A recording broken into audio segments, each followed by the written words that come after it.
Hello and welcome to the viewers of this video. This is the Orange Fan here, bringing you another entry for the episode Recap and Thoughts category. This video will be dedicated to the B segment of episode 41 of Codename Kids Next Door, Operation Clues. We begin this segment at the Gilligan home, where we see Mrs. Gilligan is preparing dinner for the night. Number 2 comments about how tasty the turkey looks, and Mrs. Gilligan appreciates hearing that. She's hoping that her boss will share those same sentiments. Yes, the Gilligan family will be hosting dinner for the family of Mrs. Gilligan's boss. And Mrs. Gilligan is very hopeful that this dinner will go very smoothly. Suddenly, 2x4 technology alarms begin to go off, but number 2 assures his mom that this is simply the 2x4 technology doorbell that he installed. Number 2 also tries to take a sample of the turkey, but Mrs. Gilligan catches him and swats his hand before she goes to answer the door, muttering to herself about how her sons like to tinker with the wiring of the house. When Mrs. Gilligan answers the door, we see that the family of her boss is none other than the Sanban family. So, number 3, her younger sister Mushi and their parents are at the door right now. We also see that the Sanban parents have a much colder demeanor compared to the more cheerful demeanor of the Sanban sisters. Mrs. Sanban greets Mrs. Gilligan in a rather cold manner. She also refers to Mrs. Gilligan by her first name, Betty. She makes comments about how she's expecting an interesting night, and she also makes a point to remind Betty to refer to her as Madam Head of Accounting, Mrs. Sanban. Soon enough, we see that Lydia, number 2, and Tommy's grandma will be joining them for dinner as well. Betty makes a point to introduce the Sanban family to Lydia and also reveals Lydia to be her, Betty's, mom. Number 2 also arrives at the door to greet the Sanban family, and we see for some reason Mr. Sanban seems to think that his daughters are arguing with each other, even though they actually aren't arguing with each other. Betty also calls out to Tommy to come downstairs for dinner. Tommy, who's in the Tommy outfit, insists on eating alone, but he quickly comes downstairs once Lydia demands that he come down, because Lydia is anxious to eat some dinner. So Betty instructs Lydia and Tommy to take the coats of their guests, while number 2 lead the guests to the dining room. So Tommy ends up taking the coats of the Sanban parents, but Lydia tries to take the rainbow monkey toy that number 3 brought with her for the night. Number 3 describes this particular rainbow monkey as the Posh-Party rainbow monkey, and whenever number 3 hugs the rainbow monkey, it sighs. And Lydia, though, insists on taking the rainbow monkey toy, and she starts to bang number 3's head with her cane. Number 2 has to remind his grandma not to hit the guests on the head.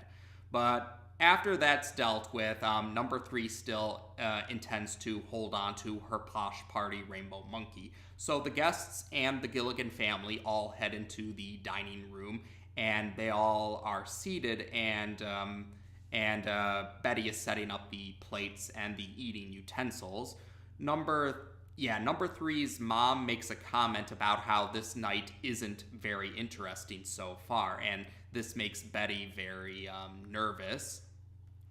We also see that Mushi requests if she can hold on to the Posh-Party rainbow monkey right now.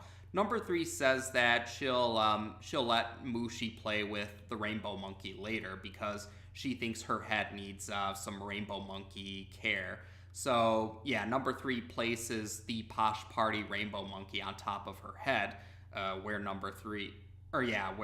Lydia hit number 3 on the head with her cane. And Mushi politely says that she's willing to wait her turn later, but Mr. Sanban thinks that his daughters are arguing with each other and goes on a rant about how he regrets how Mrs. Sanban had bought the rainbow monkey toy in the first place. Mrs. Sanban tries to calm her husband down, referring to her husband by his first name, Connie, and yeah, Mrs. Sanban also goes on a brief rant about how she never got to play with any toys when she was a kid. Yes, Mrs. Sanban is trying to tell Connie to calm down, saying that they should just let their daughters play with toys, an experience that she, Mrs. Sanban, never got to experience. Betty also mutters to herself about how the rainbow monkey is ruining this dinner. So, yes, all the plates and the eating utensils are all set up, and they're about to prepare to eat. But suddenly, the power in the house goes out temporarily. Betty makes a comment about how the wiring, how the electricity and the power of the house has been going wonky since number 2 and Tommy do like to tinker with the wiring of the house. So after the power comes back on, though, number 3 notices that her Posh-Party rainbow monkey is no longer on her head, and she's trying to figure out where the rainbow monkey is. Betty tries to calm number 3 down, saying that they're about to eat a turkey dinner. But when Betty removes the cover that's covering the plate that the turkey is supposed to be on, we see that the turkey is not on the plate.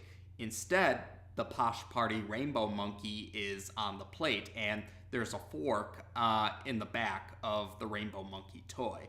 And number 3 is not happy about this.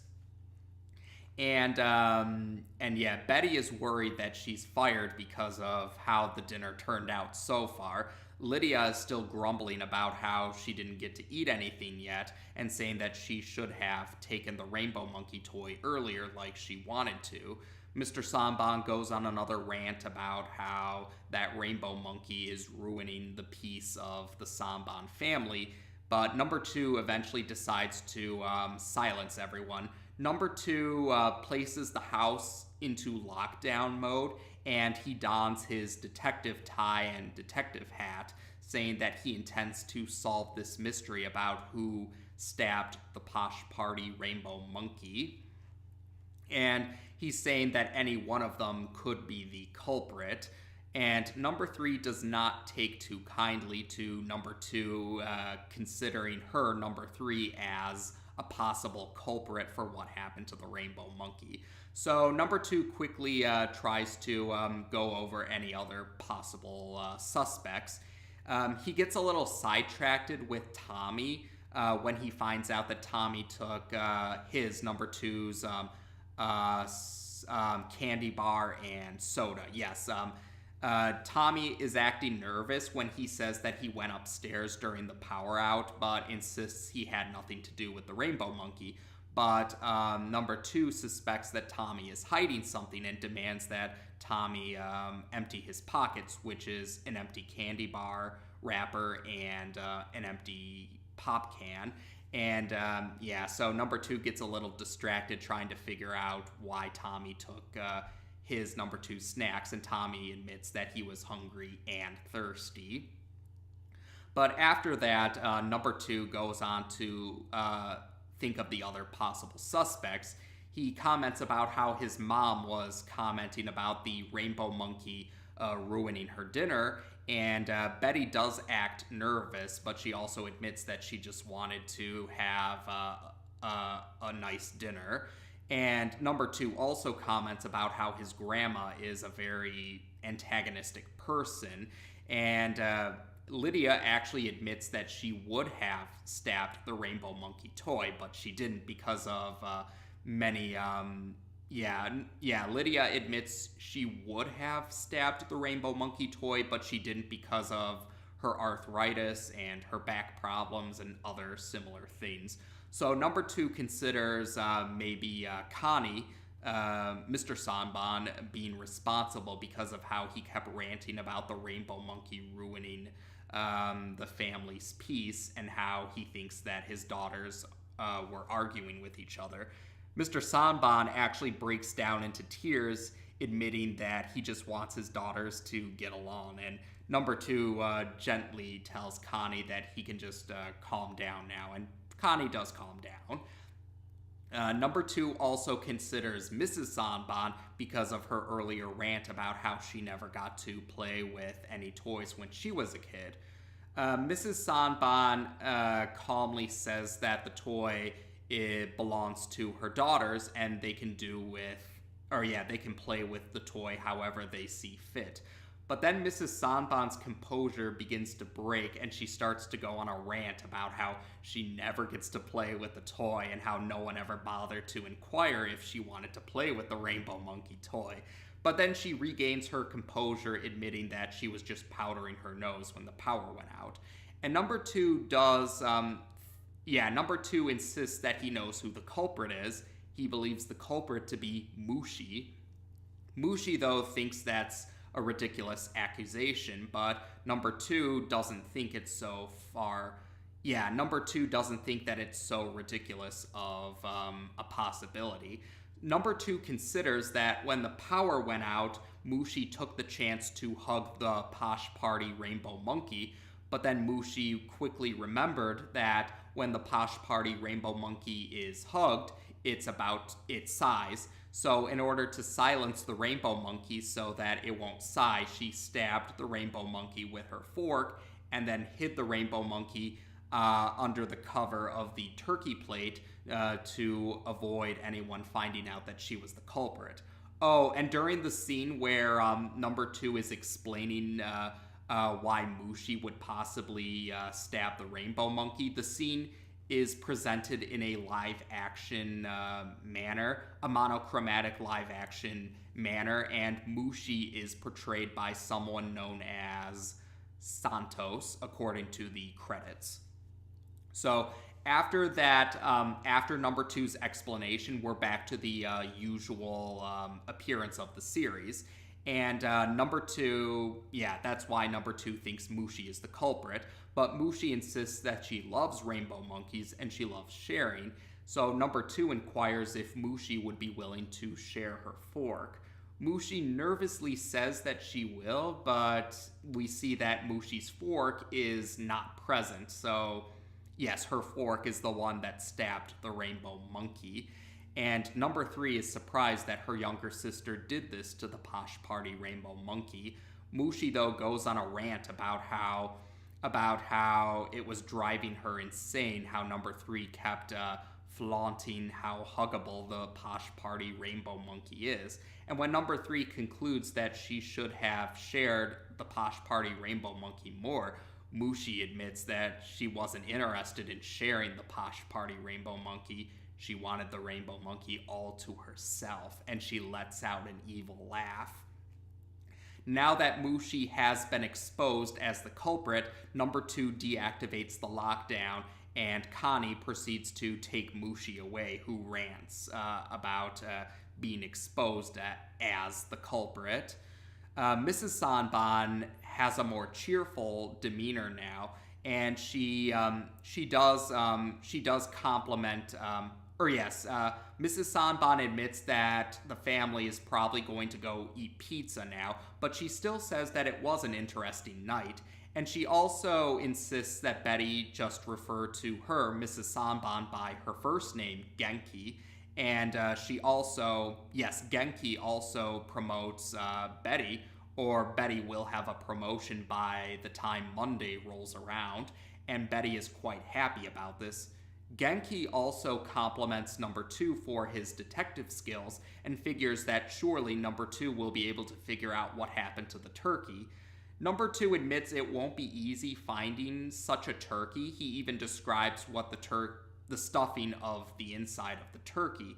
And Genki notes that Betty never said what exactly the stuffing of the turkey was. And Betty realizes this as well and believes number two knows something. And yes, number two ends up exposing the fact that he was the one who ate the turkey, Lydia is not happy about this, and she proceeds to whack number 2 on the head with her cane. Later on, we see Lydia is looking through the refrigerator for some food, and she's muttering to herself about how the turkey was not present, or the main course of the dinner was not present because number 2 ate the turkey, and that's how we end this segment. So there you go. This segment is notable for, yes, this segment shows us, the audience, the face of Betty Gilligan, number 2 and Tommy's mom. And this also marks the return of Lydia, number 2 and Tommy's grandma. And this segment is the segment that explicitly reveals that Lydia is Betty's mom, which makes Lydia number 2 and Tommy's maternal grandma. This segment is also notable because it marks the introduction of number 3 and Mushi's parents, Connie and Genki Sanban. And yes, it was definitely interesting to see how the Sanban parents have a much different demeanor compared to the Sanban sisters. And although we did see by the end of the segment, Genki was shown to have a much warmer demeanor, although her demeanor was still, shall we say, measured, but it was still a warmer demeanor compared to the beginning of the segment. And this segment could also be shown as an example of how Season 1 had some early installment weirdness, because Betty first appeared in Operation Tommy back in Season 1, and although we, the audience, didn't see Betty's face just yet, and Betty only had a few lines of dialogue, she also had a different voice artist in Operation Tommy compared to this segment and the rest of the series. But yes, Betty's demeanor did seem very different in Operation Tommy. Betty had a much more strict demeanor, while here she comes off more as very nervous. And another example that could be seen as early installment weirdness is how in Operation Tommy, Betty was shown to be Betty was shown to have created her own inventions that are similar to the 2x4 technology of the Kids Next Door organization, while in this segment, Betty doesn't seem to show that affinity for creating inventions like her son. In this segment, Betty was shown to be familiar with the 2x4 technology that her sons created, but it wasn't really shown that she had the same affinity for creating such inventions. So that could be seen as another example of early installment weirdness. Now, otherwise, the other, that's right, Lydia was shown to be in the Gilligan home right now, even though previously we saw Lydia in a retirement home when Lydia first appeared.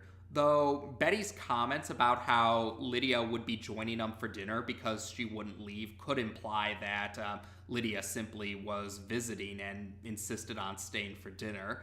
Although some later entries do show Lydia sticking around the Gilligan home as well, and we also do see some later segments that show Lydia at the retirement home. So maybe Lydia just switches between the Gilligan home and the retirement home. That doesn't seem to be too... that seems to be a pretty reasonable explanation, I would imagine. Now, the other notable detail for this segment is this is the segment that establishes Mushi as a villain. Mushi was originally presented as an ally for the Kids Next Door, but now she's a villain. And yes, Operation Space and I would argue Operation Castle too. Mushi's previous appearances did seem to hint at Mushi's darker side. Yes, those segments seem to hint that Mushi would have some. Those segments hinted that Mushi didn't always get along with number 3, even though we did see number 3 and Mushi getting along with each other rather well beforehand. And Mushi goes on to become a villain, starting with this segment. in season 5, we actually do get a segment which could be seen as a sequel to this segment, and Mushi is the villain. It's also worth noting that Mushi actually ends up becoming the arch enemy of one of the Sector V operatives, but not her sister. Yeah, unlike Kree, who became an arch enemy for her sister, number 5, Mushi actually ends up becoming an arch enemy for number 2. Although it makes sense, number 2 was the one who exposed Mushi as the culprit for stabbing the Posh-Party Rainbow Monkey. And there is a comics issue that also further addresses Mushi regarding number 2 as her arch enemy. So we'll talk about that in greater detail in the recap and thoughts video for the entry that acts as a sequel for this segment.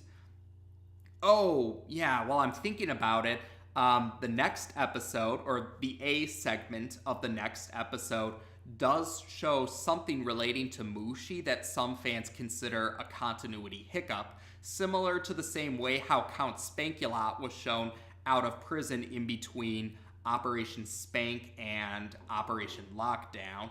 So there is some speculation, though, about why Mushi was present for that segment. I'll be sure to talk about some speculation or in greater detail once we reach that segment's recap and thoughts video. But yes, I would say that's about it for that particular detail.